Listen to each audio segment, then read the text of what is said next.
국민 여러분, 안녕하십니까? 여기는 대한민국 대표 정치 전문 플랫폼 한국정치TV입니다.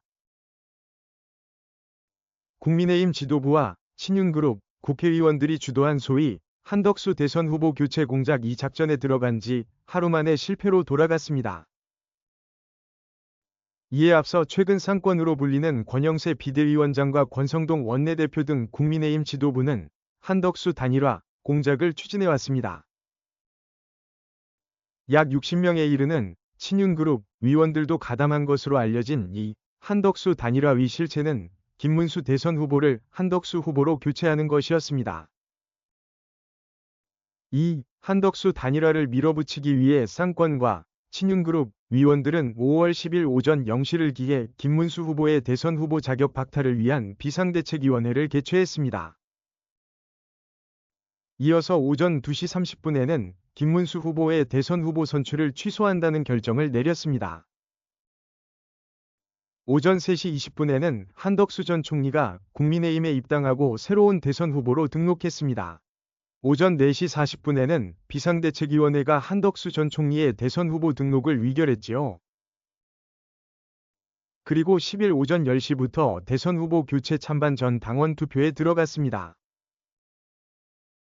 사실 전 당원 투표에 들어갈 때만 해도 한덕수 대선 후보 교체안은 무난히 표결될 것으로 예상됐다고 합니다.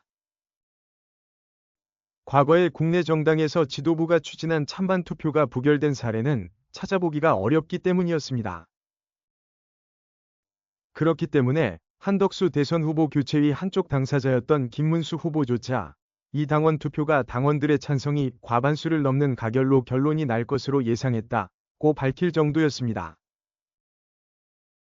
그러나 5월 10일 밤 오후 9시에 종료된 당원 투표 결과는 근소한 차이로 한덕수 전 국무총리로의 대선 후보 교체에 반대하는 당원이 더 많은 것으로 나타났습니다. 이에 따라 이날 당원 투표에 붙였던 한덕수 후보로의 대선 후보 교체 안건은 공식적으로 부결됐습니다. 그 결과 국민의힘은 김문수 대선 후보의 자격을 다시 원상회복시켰습니다. 또한 권영세 비대위원장은 모든 책임을 지고 물러나겠다면서 곧바로 사의를 표명했습니다. 이어서 김문수 후보는 대선 후보 등록 마감일인 5월 11일 경기도 과천에 있는 선거관리위원회에 제21대 대통령 선거 후보 등록을 완료했습니다. 이런 일련의 소동을 거친 김문수 국민의힘 대선 후보는 우리나라 정당 역사상 보기 드문 기적이 일어났다고 평가했습니다. 그렇다면 김문수 후보조차 국내 정당 역사상 없었던 일이 일어났다, 기적이 일어났다고 말한 한덕수 대선 후보 교체 안건 부결 사태는 과연 어떻게 해서 일어날 수 있었을까요? 여기에 대해서는 보는 이 관점에 따라 다양한 의견과 주장, 해석이 나오고 있습니다. 그러나 정치권에서는 다음과 같은 세 가지 요인을 원인으로 꼽고 있습니다. 첫째, 5월 10일 지나치게 이른 새벽 의원총회와 그에 따른 김문수 대선 후보 자격 취소 및 한덕수 후보의 후보 등록 등의 절차적인 문제가 있었다는 것입니다. 둘째, 한덕수 후보가 너무 낙관적인 행보를 한 반면에 적극적인 움직임이 없었다는 것입니다. 셋째, 한동훈 전 대표와 친한계의 움직임을 파악하지 않거나 무시한 점도 실패한 원인 중 하나라는 것입니다. 또한 당 지도부가 단일화의 명분으로 당원의 명령을 내세운 것도 영향을 미쳤다는 의견이 우세합니다. 즉, 새벽 1시에 당이 선출한 김문수 후보의 자격을 박탈하고 입당한 지 1시간도 되지 않은 한덕수 후보로의 대선 후보를 바꾸려고 한 것이 당원들에게는 오히려 부당한 행위로 보였다는 것입니다. 이렇게 맹목적으로 한덕수 후보를 옹립하려는 당 지도부의 모습이 당원들에게 이것이 과연 공정한 것인가? 란 의문을 갖게 만들었다는 뜻입니다. 한편 한 국민의힘 관계자는 전 당원 투표의 성격이 중간에 바뀐 것도 영향을 미쳤다고 지적했습니다. 원래 이 당원 투표의 목적은 김문수보다 한덕수가 우리 당 대선 후보로 낫느냐를 당원에게 묻는 것이었습니다.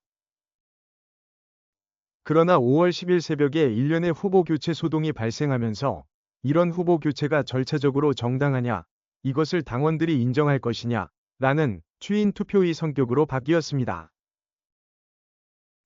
한편 국민의힘 지도부는 그간 줄곧 강제 단일화의 명분으로 당원의 명령을 내세웠습니다. 이를 위해 당원 선거인단 투표와 국민 여론조사까지 실시했습니다. 그리고 후보 등록 전 단일화, 여론조사가 압도적 다수로 나왔다 는 것을 명분으로 삼아서 지난 5월 9일 밤 단일화 실무 협상이 결렬되자 5월 10일 새벽에 강제 단일화에 들어갔습니다. 그런데 이 강제 단일화 과정에서 여러 가지 무리수가 동원됐습니다. 새벽 1시에 김문수 후보 선출을 취소하고 곧바로 새로운 대선 후보 등록 신청을 받았습니다. 후보 등록 접수 시간은 새벽 3시부터 4시까지 1시간에 불과했고 접수 방식은 국회 본청 현장 접수였습니다. 접수를 할 때 내야 하는 서류도 이력서, 자기소개서, 당적 확인서, 가족관계 등록부, 범죄경력회보서 등 32종이나 됐습니다. 이와 같이 새벽 1시에 당 후보 선출을 취소하고 새벽 3에서 4시에 새 후보를 접수하도록 한 것마저 당 지도부는 당원의 명령이라고 했습니다. 그러자 당원들이 우리들은 그런 명령을 내린 적이 없다 면서 반대표를 누른 것 같다는 관측이 나오고 있습니다. 여기에 안철수 의원, 홍준표 전 대구시장, 한동훈 전 당대표와 친한계 위원들의 적극적인 문제 제기도 당원 투표가 부결되는데 결정적인 영향을 미친 것으로 보입니다. 특히 이번 대선 후보 선출을 위한 전당대회에서 38.8%를 득표했던 한동훈 전 대표가 이번 당원 투표에서 반대 쪽에 선 것도 적지 않은 영향을 미쳤을 것으로 생각됩니다. 이에 대해 한 국민의힘 관계자는 생각이 전혀 다른 당내 혁신계와 강성 우파가 일시적으로 연대하면서 다수연합이 형성됐다고 평가했습니다. 그러면서 이것이 결국 예상을 뒤엎은 당원 투표 부결이라는 기적을 낳았다고 설명했습니다. 시청해주셔서 감사합니다. 한국정치TV는 국내 최초로 탄생한 중립적, 객관적, 과학적, 불편부당한 독립정치 미디어입니다. 여러분의 구독과 알림, 자발적인 후원은 채널의 제작과 운영에 큰 힘이 됩니다.